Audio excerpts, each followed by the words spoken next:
Clap your hands if you believe in fairies. Peter Pan's famous command to the young at heart to save Tinkerbell would seem to tell us that the fantasy genre provides a whimsical way to pretend that the impossible and fantastical are real. But this conventional definition is only partially true. Some fantasy films are pure escapism with magic that amazes children. But more evolved fantasy films stretch the ordinary understanding of reality for a higher, more serious purpose. These fantasy films encourage an expanded sense of the possibilities that are necessary if we are to avoid a cliched and limited attitude towards our lives. They often provide an escape from a repressive, culturally bound world, offering a critique, engaging in social criticism and philosophical speculation. The fantasy film has taken many shapes in its long history, but one constant characteristic is that it has a what if rather than a this is quality. Fantasy characters and stories are products of asking what would happen if someone knew more than ordinary humans, if they were stronger, smarter, or more creative. While the what if premise is also crucial to horror and science fiction, in the fantasy film, this premise is based on magic. These films are not driven by fear or science. The what if factor is based on some inexplicable force. The strange things that happen in fantasy films often challenge our faith in reality, in the stability of our own identity. Fantasy transformation suggests the wonderful consequences of expanding our point of view. They often show that we must look to the power within ourselves for transformation and growth. Woody Allen often includes fantasy elements in his films, most notably in The Purple Rose of Cairo. He famously said that he hates reality and cites his childhood where he often retreated from it at the movies. In his films, he makes a strong case that fantasy is inextricably a part of the world that we live in when we take the need for human happiness into the equation. Allen seems to be saying that through magic and fantasy, we can break away from our troubled, mundane lives and start over. The social meanings in such fantasies is therefore very clear. The intentionally socially relevant fantasy film also expands its horizons to the problems of the world at large. Following the devastation of the Great Depression, the 1937 film Lost Horizon, where 5 Americans and Britons crash into the mountains of Tibet and discover a secret utopia called Shangri-La, where no one is sick or poor as everything is provided for by the community, articulates the ideals of Roosevelt's New Deal, really pushing the envelope of the fantasy film. And The Wizard of Oz from 1939 also depicts the longing to escape to a better, anxiety-free place. This is expressed so poignantly in the song Over the Rainbow, which could easily stand in as the theme song for the entire fantasy genre.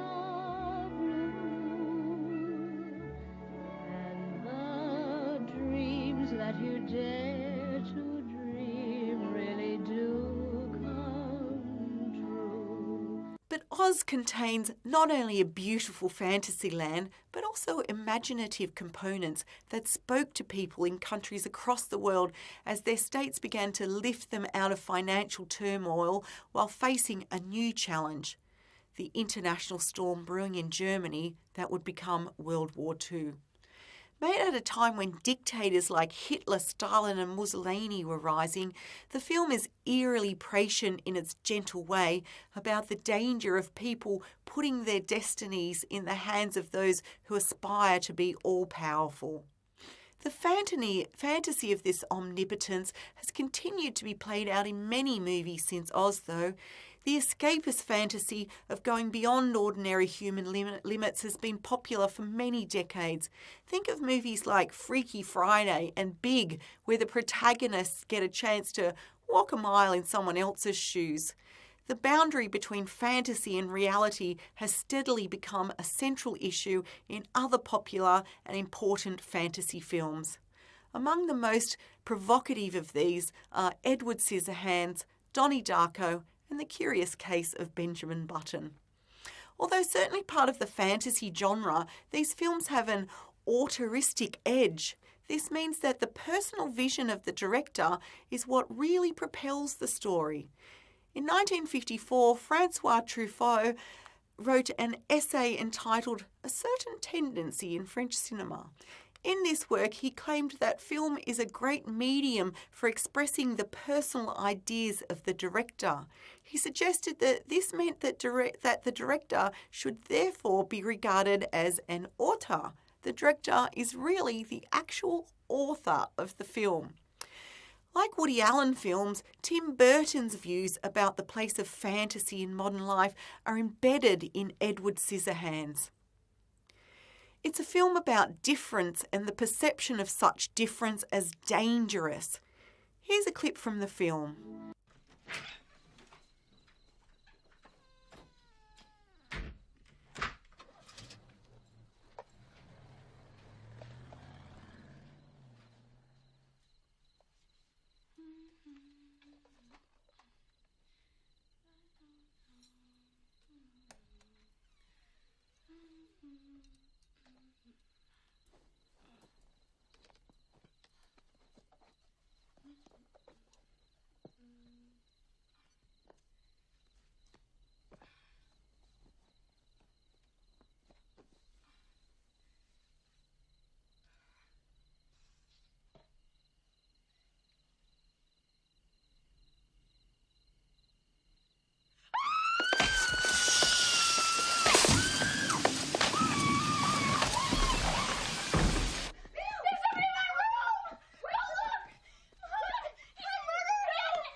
It's all right. Go back to bed.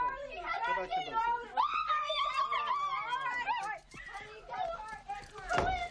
This way. Edward's coming here with us. There is nothing to be upset about. No, it's okay. Okay, we'll have you sit up here in a minute. Get a full queen-size bed here. It's all made and everything. Good. There you go. What's the matter? What's wrong? She get you nervous? You've been cloistered away up in that castle too long. You don't know anything about the wonderful world of teenage girls. They're all crazy. Here, some straighten right out. What is it? Lemonade.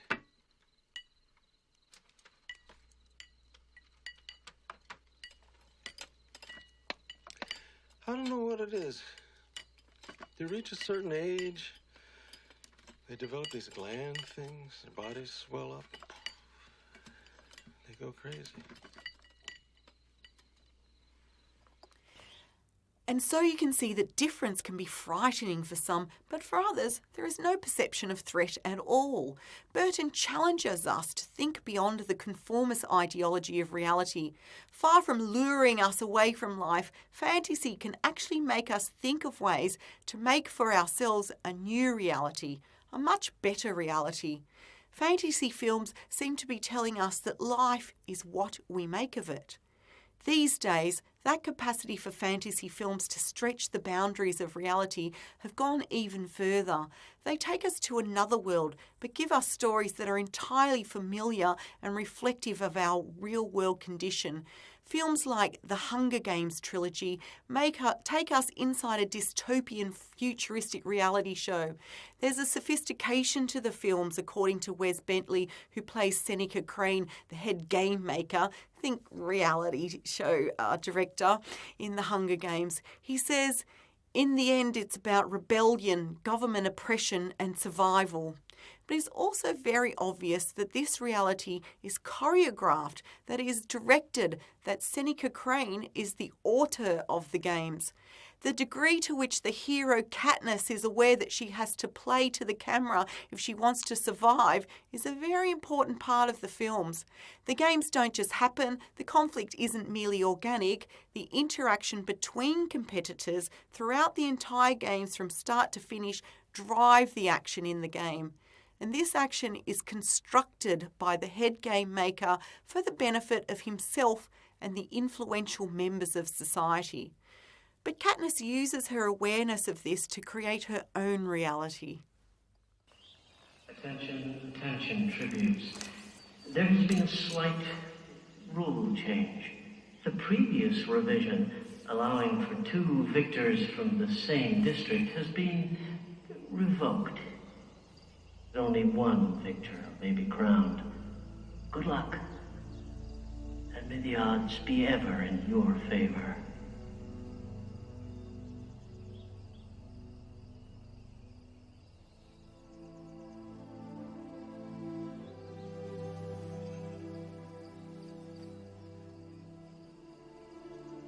Go ahead. One of us should go home. One of us has to die. They have to have their victor. No. They don't. Why should they? No. Trust me. Trust me.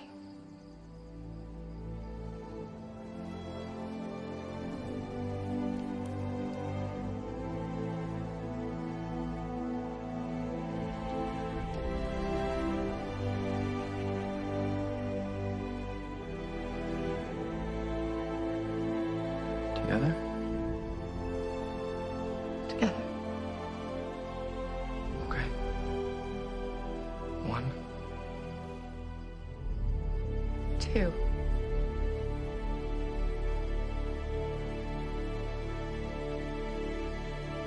3. Stop! Stop! Ladies and gentlemen, may I present the winners of the 74th Annual Hunger Games.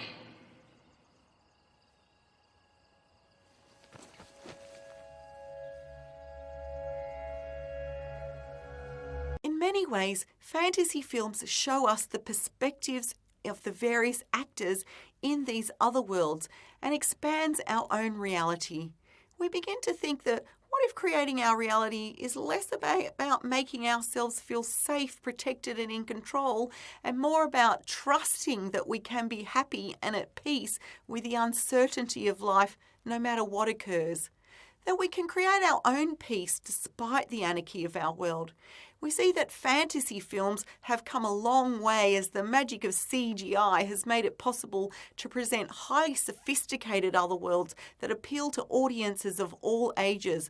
Blockbuster movie franchises like Harry Potter and The Lord of the Rings take us to the most fantastical, magical worlds we could ever imagine. We'll be looking at these in our next podcast. Thank you for watching.